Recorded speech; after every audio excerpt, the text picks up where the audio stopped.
Hello, my name is A.Miller, and I would like to share an issue with you today that I have identified that needs attention. When a person chooses to give their time to an organization by becoming a volunteer, their service should be recognized in a meaningful way with productive feedback. So I'm talking today about the volunteer evaluation process. So this is a requirement of the Joint Commission, and that is the regulatory body that grants accreditation to our healthcare facility. An evaluation needs completed initially, so within the volunteer's first 30 days, and then it needs completed annually thereafter.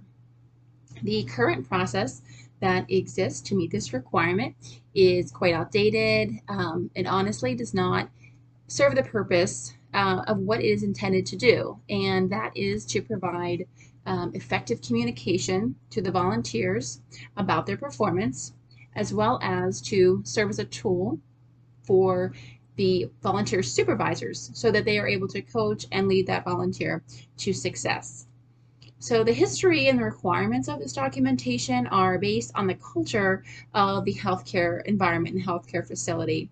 So this will make sense to those who are familiar with this field, but for any new volunteers in this area or new volunteer supervisors even, some of the language and the content may not fully make sense to them in those beginning stages. In a way, this reminds me of Cress's example of the salt and pepper packets. So both the evaluation and the salt and pepper packets serve a function. The users know that purpose, but one may not understand why the salt and pepper packet is designed the way it is, and that same holds true for the evaluation form. They know that it evaluates the volunteer in some fashion to meet certain criteria.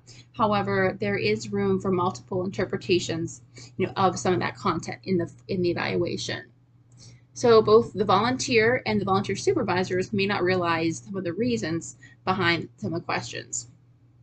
Also, the current process needs updated. It consists, of a physical piece of paper that is passed on from the volunteer office to the volunteer, then to the volunteer supervisor to be filled out and completed, and then given back to the volunteer to bring to the volunteer office to be filed away. This process is cumbersome and not practical in today's work environment, with a mix between in-person work, remote work, and flexible work schedules. Additionally, the current evaluation elements on the form are very standardized, so they don't always allow for a lot of room for the volunteer or the volunteer supervisor to reflect on specific details that a particular volunteer would complete throughout the course of their volunteer time. There are opportunities on the initial evaluation meeting to set expectations for the volunteer. They could work together to create short and long-term goals for the volunteer. And this is the key principle in communicative leadership. This will help support the volunteer supervisors as well as the volunteers in their work. So that being said, I have proposed a few goals and possible solutions to this communication problem. The goal that I believe is ranked of top priority is that if the problem is corrected, it can create a more fulfilling experience for the volunteer, as well as creating an enhanced communication between the volunteer and their supervisor. By creating an evaluation process, evaluation tool that can be accessed digitally will be more efficient for all of the departments involved. Creating an updated form will give a chance to elaborate further on the specific volunteer roles and the volunteer's growth rather than only meeting those minimum regulatory requirements. So naturally, no change comes without potential challenges. There will need to be other departments involved to create an online interactive form. Also, gaining buy-in from the audience of the current supervisors and veteran volunteers will be crucial. They may prefer to leave things the way they are and what they're comfortable with doing. So communicating about the benefits of the potential changes will need to take time before implementation of this change. So to summarize, I like to share here the semiotic modes that we can use to educate our volunteer performance. Um, and we have verbal discussions, written documentation, real-time coaching, and of course the imagery, for example, using the wheelchair education.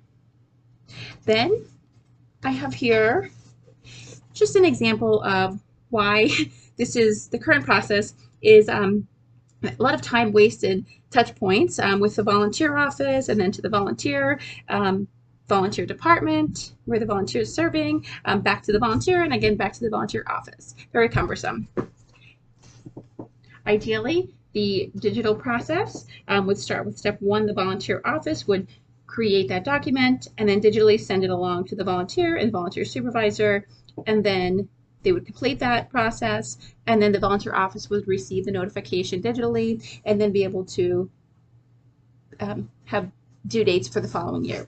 And lastly, the reason why, bringing back to why it matters so most to address this issue, are the volunteers. They are deserving of a proper process to share and receive feedback for the service they give. And it is our obligation to communicate with them effectively, both in the content and the language, as well as in the most convenient form. Thank you very much for allowing me the opportunity to share my ideas on this communication issue.